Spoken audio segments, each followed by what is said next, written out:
चला तर प्रेक्षक हो, आपण बनवणार आहे चमचमीत झणझणीत असा रगडा पॅटीस.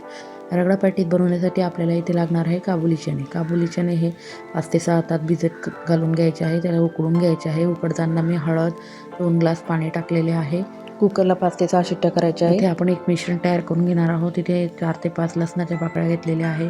कढीपत्त्याची पाने, धने घेतलेले आहे. त्याची आपण पेस्ट तयार करून घेतलेली आहे मिक्सरमध्ये रगड्यामध्ये टाकण्यासाठी. इथे आपण 2 कांदे घेतलेले आहे, 2 टमाटे घेतले आहे, तमालपत्र घेतलेले आहे. इथे आपण कढई ठेवली आहे रगडा करण्यासाठी. त्यामध्ये 2 चमचे तेल टाकलेले आहे, हिंग टाकलेला आहे, जिरे टाकलेले आहे, मोहरी टाकलेली आहे, तमालपत्र टाकून घेऊया. कढीपत्त्याचे पाने टाकलेले आहे फोडणीमध्ये. कांदा टाकलेला आहे बारीक चिरून घेतलेला.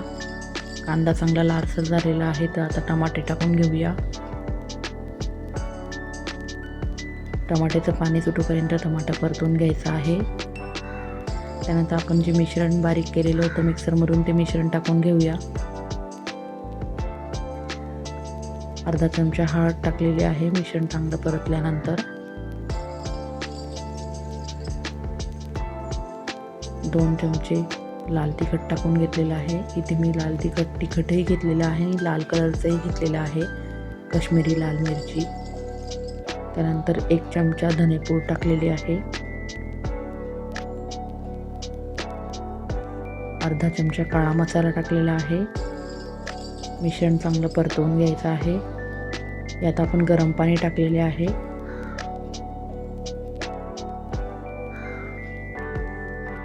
आवश्यकतेनुसार गरम पाणी टाकायचे आहे.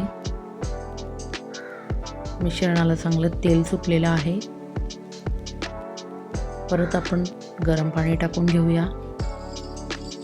तुम्ही बघू शकता किती छान तेल सुटलेलं आहे मिश्रणाला. यात आपण उकडलेले काबुली चणे टाकून घेऊया.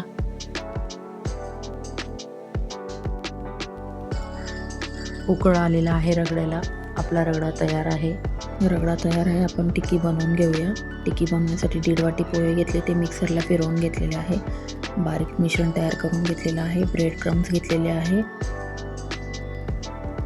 6 बटाटे उकडून घेतलेले आहे. इथे आपण ब्रेड क्रम्स, पोह्यांचं मिश्रण, बटाटे कुस्करून किंवा तुम्ही किसूनही घेऊ शकता. त्यानंतर आपण जो मसाला वापरलेला आहे रगड्याला धण्याचा तो घेतलेला आहे. आवश्यकतेनुसार मीठ टाकलेलं आहे. अर्धा चमचा हळद टाकलेली आहे. लाल तिखट टाकलेलं आहे. धनेपूड टाकलेले आहे. लाल तिखट टाकलेलं आहे. लाल कलरची तिखट टाकलेली आहे. कोथिंबीर टाकलेली आहे. सगळं मिक्स करून घेऊया. एक गोळा तयार करून घेऊया. त्यानंतर ते छोटे छोटे टिक्के करून घेऊया. टिक्की फ्राय करण्यासाठी पॅन ठेवलेला आहे. पॅनमध्ये 2 चमचे तेल टाकलेले आहे. दोन्ही बाजूने